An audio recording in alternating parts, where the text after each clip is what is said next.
পাচারের সময় 11টা ময়ূর উদ্ধার করল বিএসএফ। বাংলাদেশে পাচার হওয়ার সময় 11টি ময়ূর উদ্ধার করে বিএসএফের 32 নম্বর ব্যাটালিয়নের জওয়ানরা।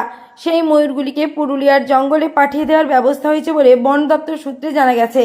বিএসএফ সূত্রে জানা গিয়েছে, গভীর রাতে নদিয়ার কৃষ্ণগঞ্জের ফুলবাড়ি সীমান্ত দিয়ে পাচার করার চেষ্টা করা হয় ময়ূরগুলিকে। কর্তব্যরত একজন বিএসএফ জওয়ান কয়েকজনকে 3টি প্যাকেট নিয়ে কাঁটাতারের ওপারে অর্থাৎ বাংলাদেশের দিকে ছুঁড়ে ফেলতে দেখেন। তিনি তৎক্ষণাৎ অন্যদের খবর দেন। এরই মধ্যে বাংলাদেশের দিক থেকে কয়েকজন অন্ধকারের ভেতরে কাঁটাতারের কাছে প্যাকেটগুলোর দিকে এগিয়ে আসতে থাকে। জওয়ানরা চলে আসে, ধারালো অস্ত্র হাতে তাদের দিকে ধেয়ে যান। বিএসএফের দাবি, আত্মরক্ষার জন্য পাচারকারীদের লক্ষ্য করে পিএজি বন্দুক থেকে 2 রাউন্ড গুলি ছোড়া হয়। এতে অন্ধকারে পিছু হটে বাংলাদেশের পাচারকারীরা।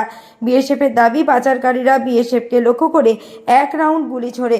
পাচারকারীরা হেঁটে গেলে বিএসএফ প্যাকেটগুলো সংগ্রহ করে। তার ভিতর থেকে ময়ূরগুলি উদ্ধার হয়। বিএসএফের কড়া পাহারার ফলেই পাচার চক্র রোখা সম্ভব হয়েছে। এই ধরনের নিত্য নতুন খবরের আপডেট পেতে দেখতে থাকুন জঙ্গিপুর নিউজ লাইভ।